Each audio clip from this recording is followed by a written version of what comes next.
Selamat datang di Historia Veritas. Setelah video yang lalu, kita membahas entitas intelijen mata-mata Rusia, yaitu KGB. Kali ini kita akan bahas entitas yang menjadi musuh dari KGB dari Amerika Serikat. Kita semua pasti sudah tidak asing lagi dengan entitas ini. Dari Operasi Ajax di Iran hingga Proyek MK Ultra, entitas ini tak pernah lepas dari kontroversi. Inilah CIA, sejarah kontroversi dan pengaruh pada global.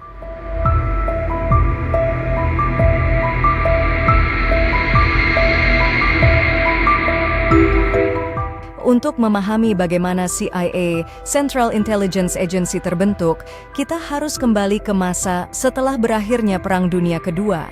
Perang besar ini memang mengakhiri salah satu periode paling gelap dalam sejarah dunia, tetapi sekaligus membuka babak baru dalam persaingan ideologi dan politik global. Pada tahun 1945, dunia terbagi menjadi dua kekuatan besar.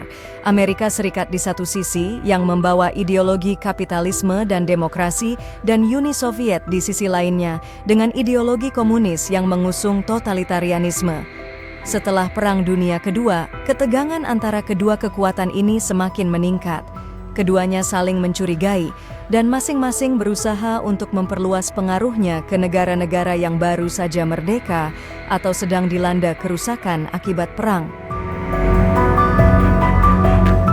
Perang Dingin yang dimulai pada akhir tahun 1940-an adalah era ketegangan geopolitik tanpa konflik terbuka antara Amerika Serikat dan Uni Soviet. Namun persaingan ini mengarah pada konflik proksi di seluruh dunia, dari Korea hingga Vietnam, dari Timur Tengah hingga Amerika Latin. Keduanya tidak hanya bersaing dalam arena diplomasi, tetapi juga dalam dunia spionase yang dikenal sebagai perang bayangan.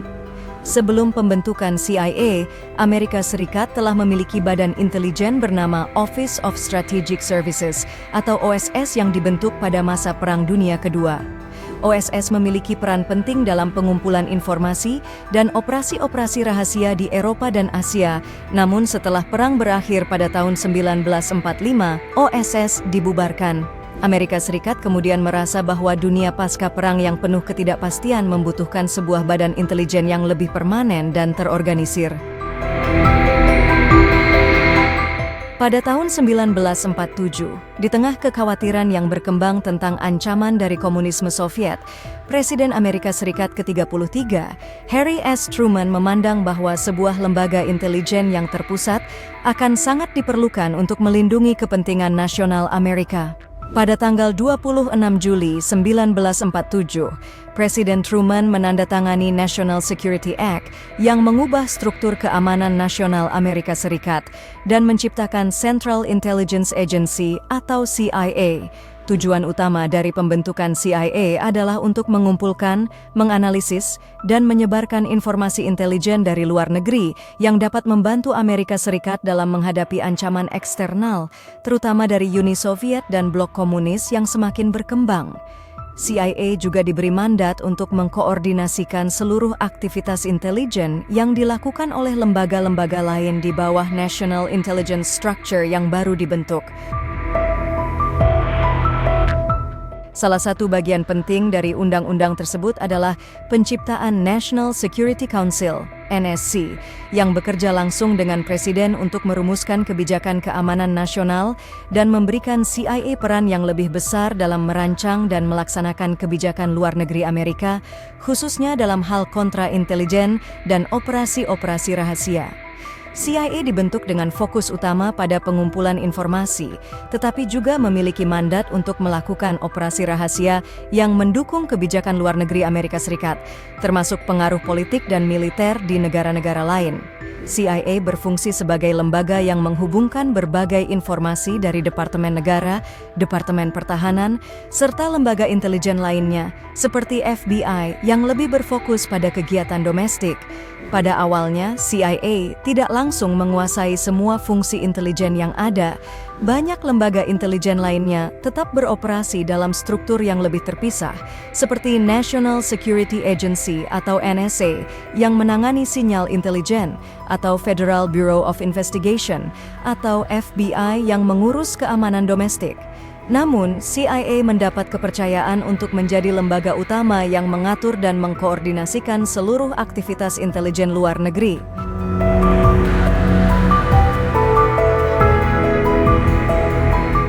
Meski CIA dikenal luas karena perannya yang sukses dalam berbagai operasi rahasia yang melindungi kepentingan Amerika Serikat, lembaga ini juga tidak lepas dari skandal dan kontroversi yang menciptakan bayang-bayang gelap di sepanjang sejarahnya.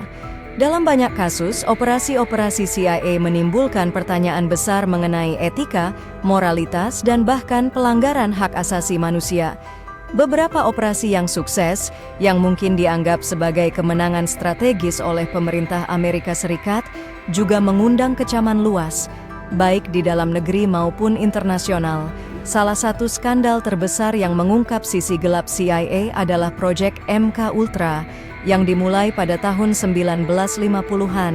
Proyek ini yang secara resmi tidak diungkapkan hingga pada tahun 1970-an, melibatkan eksperimen psikologis yang mengerikan, di mana CIA melakukan percobaan pengendalian pikiran menggunakan obat-obatan psikedelik atau obat yang menimbulkan halusinasi, terutama LSD atau lysergsoirediethylamide, pada individu yang tidak diberitahu mengenai eksperimen tersebut. Tujuan dari proyek MK Ultra adalah untuk mengeksplorasi apakah bahan kimia dapat digunakan untuk memanipulasi pikiran seseorang, baik untuk kepentingan interogasi maupun spionase. Namun, eksperimen ini dilakukan tanpa persetujuan atau kesadaran dari orang-orang yang terlibat. Korban dari eksperimen ini adalah para tahanan, pasien rumah sakit jiwa, bahkan warga sipil yang secara sukarela menjadi bagian dari uji coba. Pengungkapan proyek MK Ultra memicu kecaman keras dari publik dan menjadi salah satu contoh yang paling mencolok dari pelanggaran hak asasi manusia yang dilakukan oleh badan intelijen. Kontroversi lainnya adalah intervensi CIA dalam politik internasional, yang salah satunya adalah penggulingan pemerintah yang sah. Salah satu yang paling terkenal adalah Operasi Ajax pada tahun 1953 di Iran, yang menggulingkan pemerintahan Mohammad Mossadegh, Perdana Menteri Iran yang terpilih secara demokratis. Mossadegh berusaha menasionalisasi industri minyak Iran yang tidak disukai oleh kepentingan Barat, terutama Inggris dan Amerika Serikat. Untuk mencegah Iran jatuh ke dalam pengaruh Uni Soviet, CIA bekerja sama dengan Badan Intelijen Inggris, MI6, untuk merencanakan dan melaksanakan kudeta yang menggulingkan Mossadegh dan mengembalikan Shah Mohammad Reza Pahlavi ke takhta. Operasi ini bukan hanya mengabaikan prinsip-prinsip demokrasi, tetapi juga menyebabkan penderitaan besar bagi rakyat Iran. Shah yang didukung oleh CIA kemudian memerintah dengan tangan besi menggunakan SAVAK, Sazeman-e-Etla'at va Amniyat-e-Keshvar, atau Dinas Polisi Rahasia, Keamanan, dan Intelijen Dalam Negeri, dengan cara yang sangat represif untuk menekan oposisi dan melanggar hak asasi manusia. Kudeta ini tidak hanya mengguncang Iran, tetapi juga membentuk sentimen anti-Amerika yang kuat dan bertahan selama beberapa dekade setelahnya. Pada tahun 1979, ketika rakyat Iran menggulingkan Shah dan mendirikan Republik Islam Iran, perasaan dendam terhadap Amerika Serikat semakin mendalam. Operasi kontroversial lainnya adalah Operasi Kondor yang dimulai pada tahun 1970-an dan melibatkan kerjasama antara negara-negara Amerika Latin seperti Chile, Argentina, Brazil, dan Uruguay. Operasi Kondor merupakan upaya untuk mengkoordinasikan penghapusan oposisi politik dengan cara-cara yang sangat brutal. Penangkapan, penyiksaan, pembunuhan, dan hilangnya orang-orang secara paksa. CIA dalam hal ini tidak hanya memberi dukungan logistik dan pelatihan kepada rezim-rezim tersebut, tetapi juga sering memberi informasi yang diperlukan untuk menangkap atau membunuh para aktivis, intelektual, dan pemimpin oposisi. Banyak orang yang menghilang tanpa jejak dalam operasi ini, dan beberapa di antaranya hingga kini masih dianggap sebagai korban pelanggaran hak asasi manusia.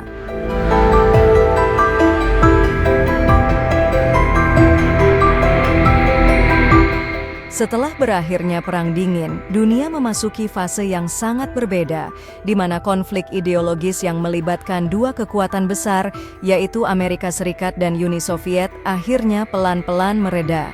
Pada tahun 1991, Uni Soviet runtuh dan banyak yang berpikir bahwa dunia akan memasuki era damai yang lebih stabil. Namun bagi CIA, perubahan ini justru menandai transisi ke tantangan baru yang tidak kalah besar, yaitu ancaman terorisme global dan perubahan dalam cara spionase dilakukan. Pada masa setelah Perang Dingin, Amerika Serikat menjadi pihak dominan dalam geopolitik global.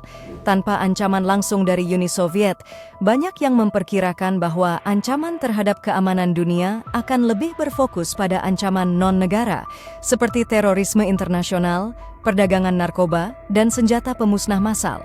Dengan situasi yang semakin kompleks ini, CIA dipaksa untuk beradaptasi dengan perubahan yang terjadi di seluruh dunia. Salah satu perubahan terbesar adalah penggeseran fokus CIA dari ancaman ideologi komunis menjadi ancaman yang lebih transnasional, yaitu terorisme internasional. Organisasi-organisasi seperti Al-Qaeda yang dipimpin oleh Osama bin Laden menjadi ancaman utama di seluruh dunia. Pada tanggal 11 September 2001, serangan teroris menghancurkan World Trade Center di New York dan merusak bangunan Departemen Pertahanan yaitu Pentagon di Washington, D.C. Amerika Serikat yang sebelumnya berfokus pada ancaman dari negara-negara besar atau ideologi politik, kini dihadapkan pada ancaman yang jauh lebih tidak terduga dan terdesentralisasi. Al-Qaeda yang memiliki jaringan yang tersebar di berbagai negara menyerang jantung kekuatan Amerika dengan cara yang sangat simbolis. Setelah peristiwa tersebut, CIA diberikan kewenangan besar untuk melakukan operasi intelijen internasional dalam rangka perang melawan terorisme. Sejak saat itu, CIA menjadi pemain utama dalam upaya memerangi terorisme global. Namun di balik upaya itu, terdapat banyak pertanyaan tentang bagaimana CIA beroperasi, terutama setelah beberapa tindakan kontroversial yang muncul pasca 9/11, seperti penyiksaan dalam black sites, yaitu penyiksaan dan penahanan ilegal, serta peretasan dan pemantauan ilegal terhadap individu dan kelompok yang dicurigai.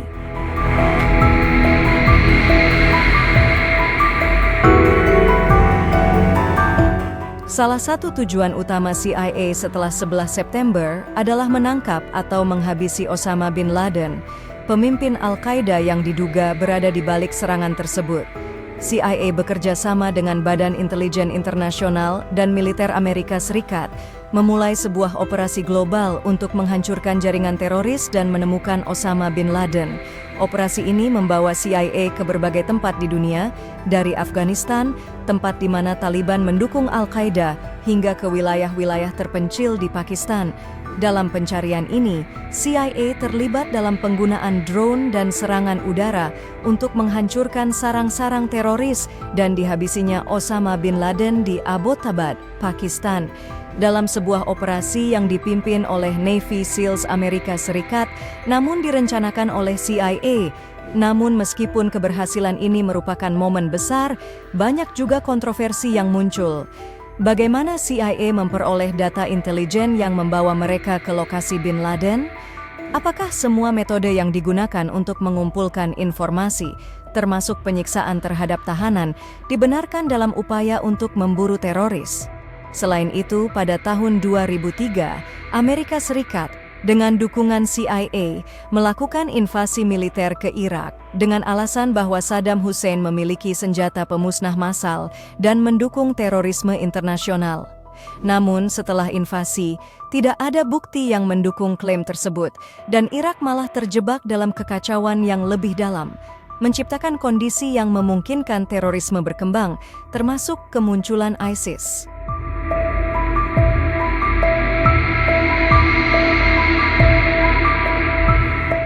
Selain operasi militer dan serangan fisik, CIA juga harus menghadapi ancaman yang lebih canggih dan sulit dilacak, ancaman dari dunia maya. Di era digital, ancaman terorisme tidak lagi hanya datang dari kelompok teroris tradisional, tetapi juga serangan dunia maya yang dilancarkan oleh negara-negara musuh, kelompok teroris, dan aktor non-negara lainnya. Serangan siber kini menjadi salah satu ancaman paling besar bagi keamanan nasional, dan CIA harus terus mengembangkan kemampuan spionase dunia maya mereka untuk memantau ancaman yang ada. Peretasan sistem pemerintah, pencurian data, dan upaya memanipulasi opini publik melalui media sosial menjadi semakin penting dalam operasi intelijen modern. Sebagai respons terhadap ancaman ini, CIA membentuk divisi khusus yang fokus pada cybersecurity dan pengumpulan informasi dari dunia maya. Dengan teknologi yang semakin berkembang, CIA kini menggunakan perangkat canggih seperti kecerdasan buatan atau AI dan Big Data Analytics untuk memprediksi dan menghentikan ancaman yang mungkin terjadi.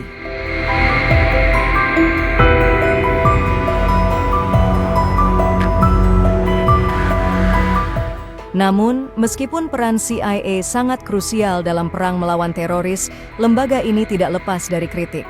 Salah satu topik utama yang terus diperdebatkan adalah keseimbangan antara keamanan nasional dan hak asasi manusia. Dalam upayanya untuk menghentikan ancaman teroris, CIA telah dituduh melakukan penyiksaan, pengawasan ilegal, dan melanggar prinsip-prinsip kebebasan sipil. Setelah terungkapnya berbagai black sites dan praktik waterboarding serta penyiksaan lainnya, banyak pihak menuntut agar CIA lebih transparan dan bertanggung jawab atas tindakannya. Beberapa kritik juga datang dari anggota parlemen dan organisasi hak asasi manusia yang menuntut agar lembaga ini menghormati hukum internasional dan konstitusi negara. Salah satu contoh terbaru adalah skandal pengawasan massal yang terungkap pada tahun 2013 setelah Edward Snowden, seorang mantan kontraktor NSA, membocorkan informasi yang menunjukkan CIA dan NSA terlibat dalam pemantauan massal data pribadi tanpa persetujuan individu, termasuk percakapan telepon dan pesan elektronik warga negara asing.